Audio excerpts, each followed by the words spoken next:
पिछली कक्षा में पौधों से जान पहचान पढ़ा ना? पौधों के जो अंग होते हैं, जड़, तना, पत्ती, फूल और फल, ये 5 अंग होते हैं। आप लोगों ने बारी बारी से जड़ के बारे में जाना, ठीक है? जड़ का काम जाना, जड़ कितने प्रकार के होते हैं ये जाना। उसके बाद तना का काम जाना, ठीक है?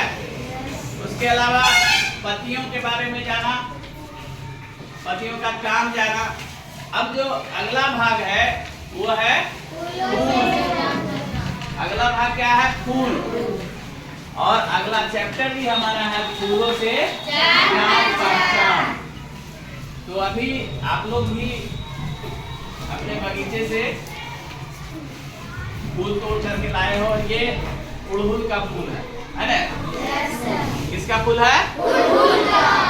उड़हुल का फूल है। अब इसमें हम लोग देख रहे हैं कि नीचे डंठल है, डंठल के ऊपर जहाँ पे फूलों का सभी भाग बैठा हुआ है, यानी उसका आसन है, इसीलिए इसका नाम रखा गया है पुष्पासन। पुष्पों का आसन जहाँ फूल बैठा हुआ है उसको क्या कहेंगे? पुष्पासन। अब फूल का नीचे वाला भाग, यह भाग जो देख रहे हो, जो भाग हरा है, ये भाग देख रहा है ना? ये भाग जो हरा है इसको हम लोग कहते हैं अंकुड़ी। क्या कहते हैं? और उसके जस्ट ऊपर जो भाग रंगीन है, गहरा लाल रंग का है, इसको कहते हैं पंखुड़ी। ये दोनों भाग, अंकुड़ी और पंखुड़ी, ये दोनों भाग क्या है? सहायक भाग। कौन से भाग कहलाते हैं? ये दोनों भाग को सहायक भाग कहते हैं और ये फूल के निर्माण में सहायता प्रदान करता है, ठीक है? अब है इसका 2 भाग अलग अलग। यह जो देख रहे हो छोटा छोटा, ये कहलाता है पुंकेसर। क्या कहलाता है?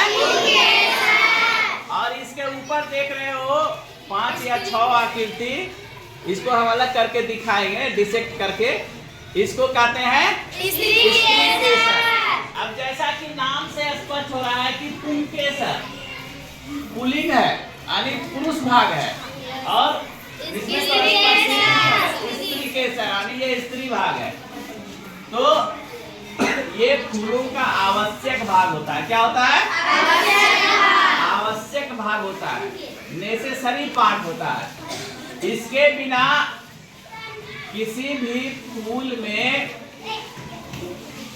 निषेचन की क्रिया नहीं होगा, और निषेचन की क्रिया नहीं होगा तो फल का निर्माण नहीं होगा। अब फल का निर्माण नहीं होगा तो उसमें बीज नहीं बनेंगे, अब बीज नहीं बनेंगे तो फिर नए पौधों का निर्माण नहीं होगा। तो इस तरह ये दोनों भाग जो है, स्त्री केसर और पुंकेसर, ये एक पुंकेसर हो गया पुरुष भाग और स्त्री केसर हो गया स्त्री भाग, यानी मादा भाग। ये हो गया नर भाग और ये हो गया मादा भाग। अब जिस फूल में ये चारों भाग पाए जाते हैं उसको कहते हैं पूर्ण पुष्प, कंप्लीट फ्लावर। क्या कहते हैं? कंप्लीट फ्लावर, पूर्ण पुष्प। कुछ ऐसे फूल होते हैं जिसमें ये चारों भाग नहीं पाए जाते, जैसे सदाबहार का जो अपने विद्यालय में भी होगा,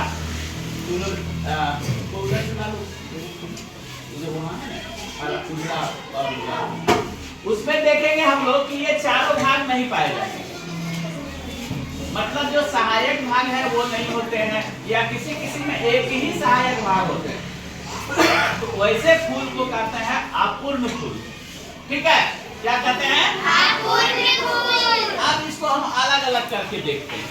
अब बिल्कुल इसको हम डिसेक्ट करके पूरा अलग अलग करके दिखाते हैं। जैसे देखो ये पुष्पासन है, जहाँ पर पुष्प का आसन है वो कहलाता है पुष्पासन, यानी जहाँ पुष्प अवस्थित है।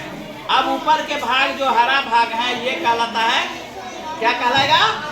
अंकुड़ी। क्या कहलाएगा? अंकुड़ी। और इसका दूसरा भी नाम है बाह्य दलपुंज। क्या है? अंकुड़ी को दूसरे रूप में बाह्य दलपुंज कहते हैं। और इसका अंग्रेजी शब्द होता है कैलिक्स। क्या होता है? अंकुड़ी, बाह्य दलपुंज जो हरा भाग है, और अंग्रेजी में इसको कैलिक्स कहते हैं। क्या कहते हैं? कैलिक्स। अब देखो ये पुष्पासन, देखो स्पष्ट दिखाई पड़ रहा होगा।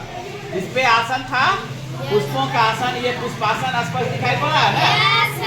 अब देखो ये चटकीला भाग जो रंगीन होता है, ये क्या कहलाता है? पंखुड़ी। और इसी को दूसरे रूप में, दूसरे नाम के तौर पर जानते हैं, जिसको कहते हैं दलपुंज। इसको हम कह रहे थे बाह्य दलपुंज, यानी बाहरी दल था, फूल का सबसे बाहरी दल था, इसीलिए इसको बाह्य दलपुंज। और अंकुड़ी इसको कहते हैं दलपुंज, है ना? और पंखुड़ी। अब हम देखते हैं कि अब सहायक भाग अलग हो गए, अब ये आवश्यक भाग बचे। आवश्यक भाग में है पुंकेसर और स्त्री केसर। अब देखो ये दोनों अलग अलग हो रहे हैं, इसको गौर से देखना।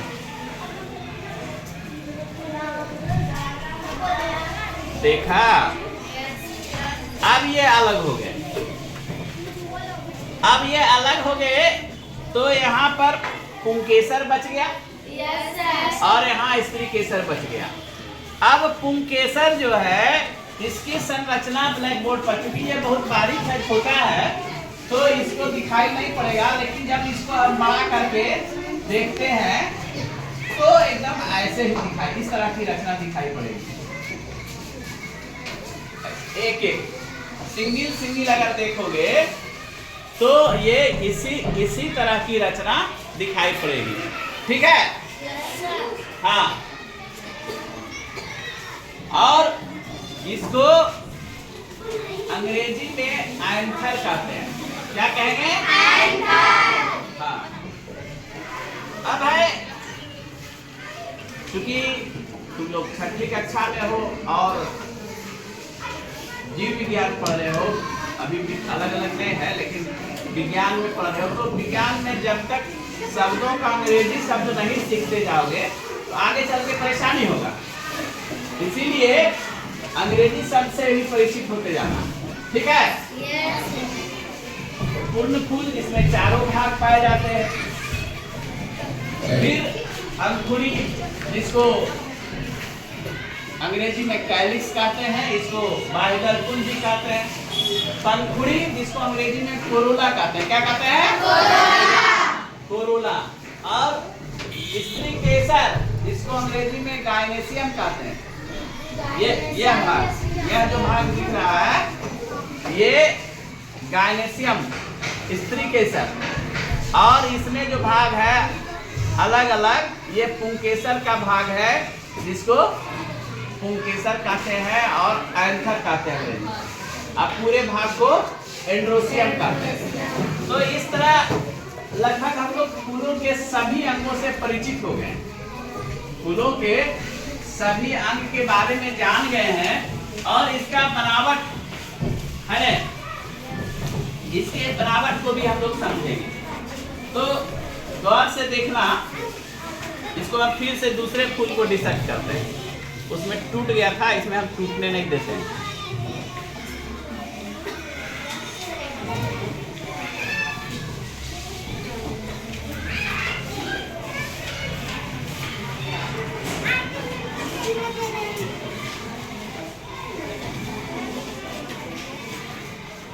देखो इसमें थोड़ा कुछ अच्छा दिख रहा है।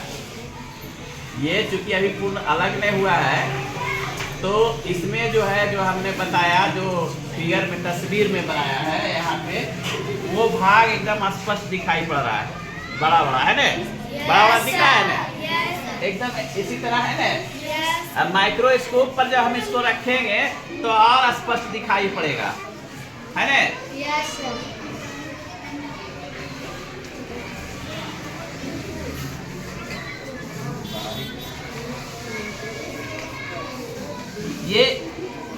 ये इससे जुड़ा हुआ रहता है, यहाँ पे ये इससे जुड़ा हुआ रहता है। अब होता क्या है, ये है क्या है, ये फूल का अंडाशय है और ये एक दूसरे से कनेक्टेड रहता है, यहाँ से जुड़ा हुआ रहता है। ठीक है, इसको हम तस्वीर में ऐसे बना देते हैं, यहाँ पे आपको समझ में आ जाएगा बातें।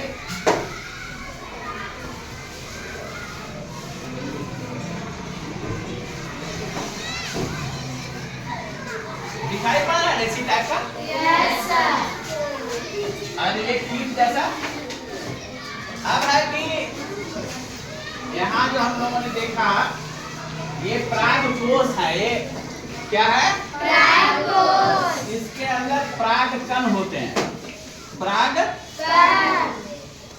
जब ये परिपक्व होता है तो ये फटता है। क्या होता है? फटता है।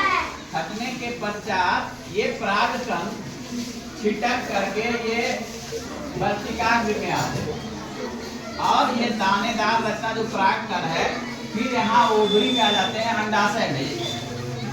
ये भाग क्या कहलाता है? अंडाशय।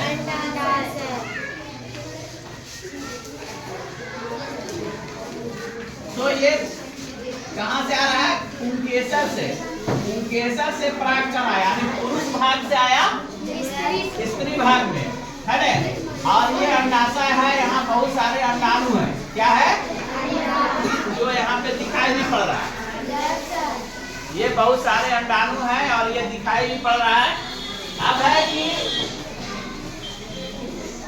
यहाँ से एक परागकण यहाँ आया और यहाँ किसी अंडाणु से फ्यूज किया। फ्यूज करने के बाद यहीं पर निषेचन की क्रिया होती है। निषेचन, ठीक है ना? जिसको अंग्रेजी में फर्टिलाइजेशन कहते हैं। क्या कहते हैं? फर्टिलाइजेशन। और फर्टिलाइजेशन का मतलब हो गया कि ये जो है निषेचित हो गया। अब यहाँ से फल का निर्माण शुरू हो जाएगा। यही ओवरी जो है विकसित होकर के फल का रूप ले लेता है। किसी भी चीज का फल बन जाता है और फल के अंदर बीज का निर्माण होता है और फिर बीज को जब हम पूरा जमीन में बोते हैं तो फिर नए पौधों का निर्माण होता है। इस तरह से पूरे पौधों का जीवन चक्र तुम लोगों को बातें समझ में आ गई? आया? Yes sir.